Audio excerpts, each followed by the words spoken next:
Al consignar sobre lo que el doctor me dice en mi lecho de muerte, mi más espantoso temor es que el hombre esté equivocado. Supongo que me enterrarán la semana que viene, pero en Londres hay un hombre que grita cuando tañen las campanas de la iglesia. Vive solo con su gato listado en Gray's Inn y la gente lo considera un loco inofensivo. Su habitación está llena de libros insulsos y pueriles y hora tras hora trata de abstraerse en sus débiles páginas. Todo lo que quiere en esta vida es no pensar. Por alguna razón, el pensar le resulta espantoso y huye como de la peste de cuando pueda excitar la imaginación. Es muy flaco y gris y está lleno de arrugas, pero hay quien afirma que no es tan viejo como aparenta.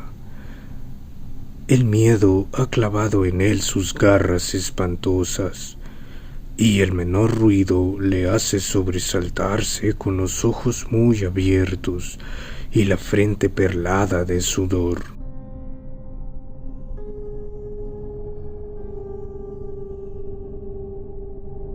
Los amigos y compañeros le rehuyen porque no quiere contestar a sus preguntas. Los que le conocieron en otro tiempo como erudito y esteta dicen que da lástima verle ahora.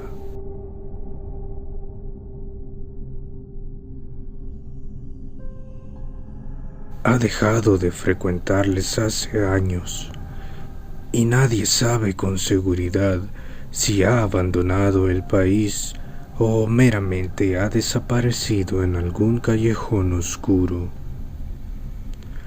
Hace ya una década que se instaló en Gray's Inn y no ha querido decir de dónde había venido, hasta la noche en que el joven Williams compró el Necronomicon.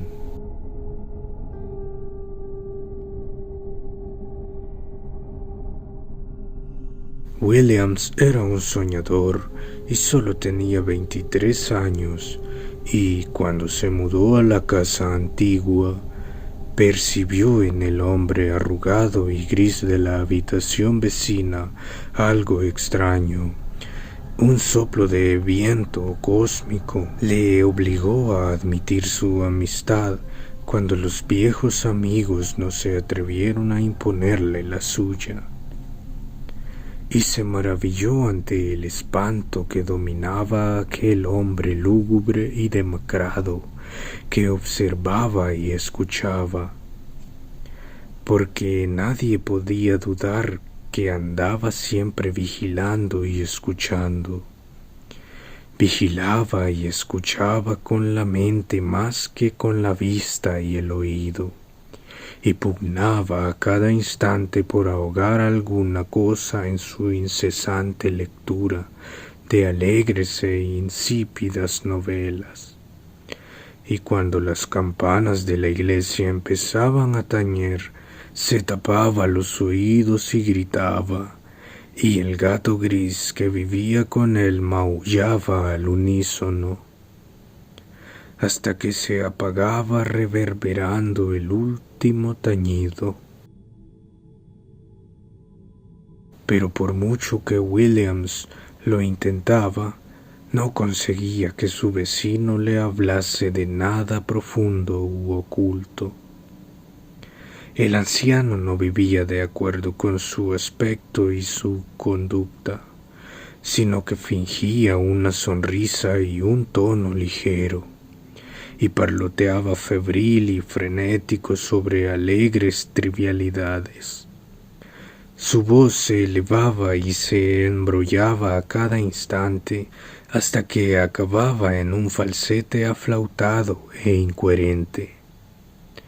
Sus intrascendentes observaciones delataban con claridad que sus conocimientos eran profundos y serios, y a Williams no le sorprendió oírle contar que había estado en Harrow y en Oxford. Más tarde descubrió que era nada menos que Lord Northam, de cuyo antiguo castillo hereditario en la costa de Yorkshire tantas historias extrañas se contaban.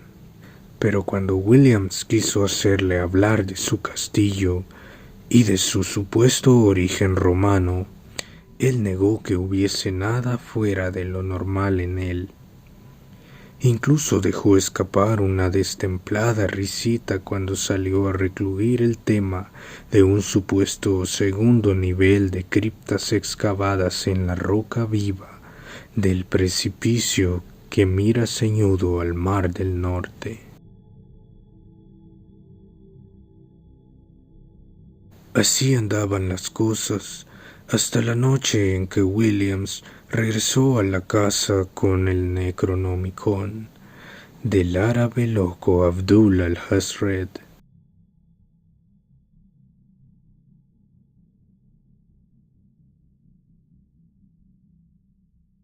Conocía la existencia de este libro desde los 16 años, en que su incipiente pasión por lo insólito le impulsó a hacerle extrañas preguntas a un viejo y encorvado librero de Chandos Street. Y siempre se había preguntado por qué los hombres palidecían cada vez que hablaban de dicho libro. El viejo librero le había contado que sólo se sabía que hubieran sobrevivido 5 ejemplares a los consternados decretos de los sacerdotes y legisladores, y que todos ellos los guardaban bajo llave, con temeroso cuidado, los conservadores que se habían atrevido a iniciar la lectura de sus odiosos y negros caracteres. Pero ahora, al fin, no sólo habían descubierto un ejemplar accesible, sino que lo había hecho suyo por un precio risible.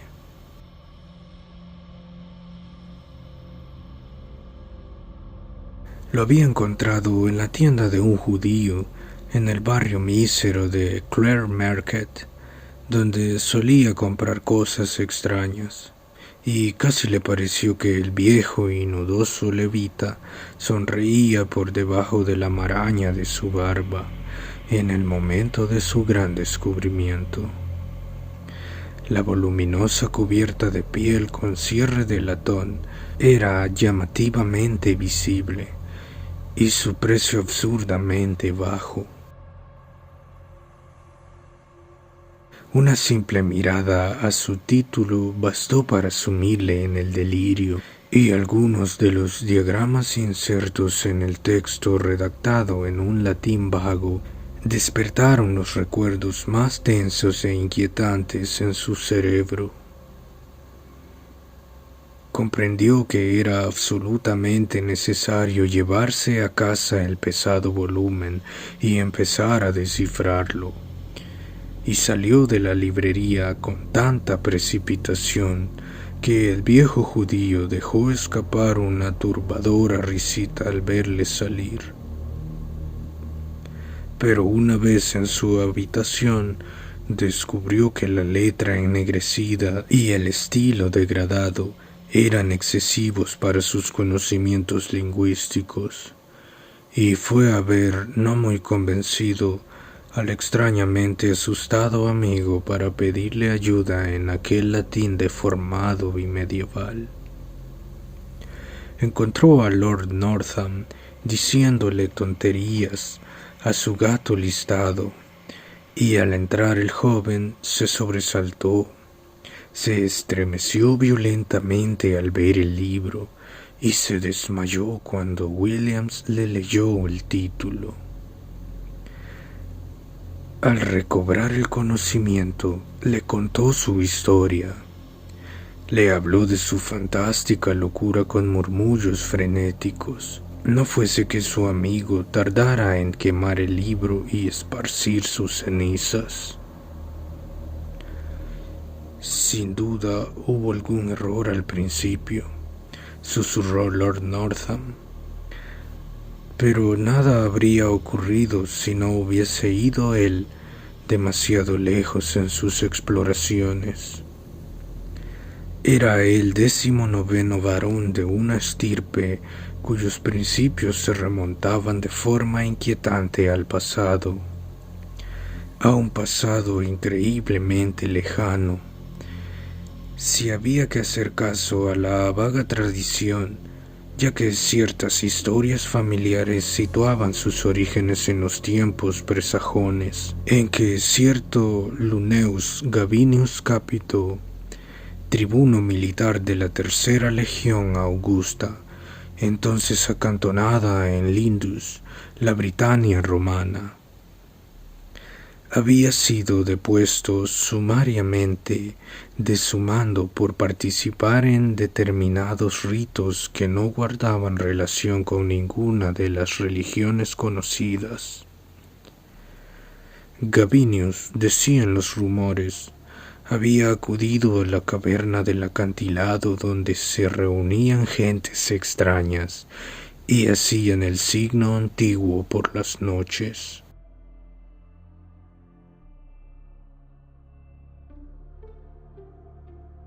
Gentes extrañas a quienes los británicos no conocían, ni miraban sino con temor. Supervivientes de un gran país de Occidente que se había hundido, dejando solo las islas con sus megalitos y sus círculos y santuarios, de los que el más grande era Stonehenge. No se sabía cuánto había de cierto. Naturalmente, en la leyenda que atribuía a Gabinius la construcción de una fortaleza inexpugnable sobre una cueva prohibida y la fundación de una estirpe que ni pictos, ni sajones, ni daneses, ni normandos fueron capaces de exterminar,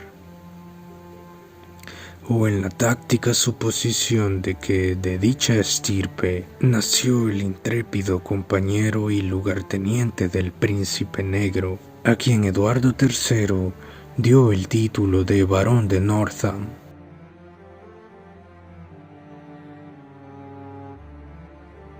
No solo se tenía certeza sobre estas cosas, sin embargo, se hablaba de ellas a menudo, y en verdad, la torre de homenaje de Northam se parecía de manera alarmante al muro de Adriano. De pequeño, Lord Northam había tenido extraños sueños cada vez que dormía en las partes más antiguas del castillo, y había adquirido el hábito de contemplar retrospectivamente a través de sus memorias escenarios brumosos y pautas e impresiones ajenas por completo a sus experiencias vigiles. Se convirtió en un soñador a quien la vida resultaba insulsa y poco satisfactoria, en un explorador de extrañas regiones y relaciones en otro tiempo familiares, pero que no se encontraban en ninguna de las regiones visibles de la Tierra.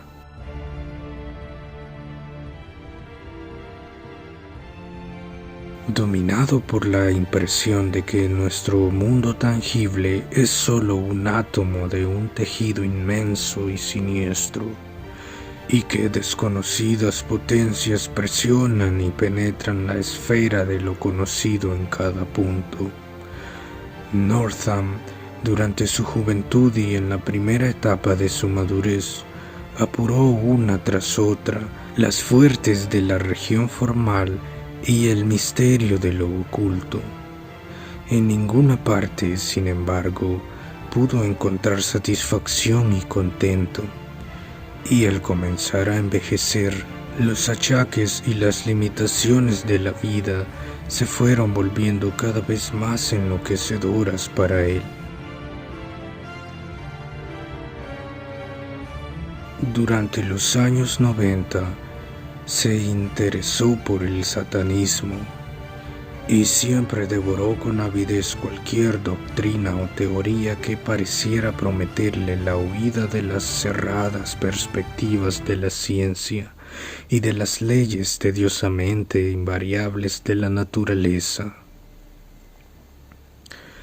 Sorbía con entusiasmo libros como el relato quimérico de Ignatius Donnelly sobre la Atlántida y una docena de oscuros precursores de Charles Fort le cautivaron con sus extravagancias.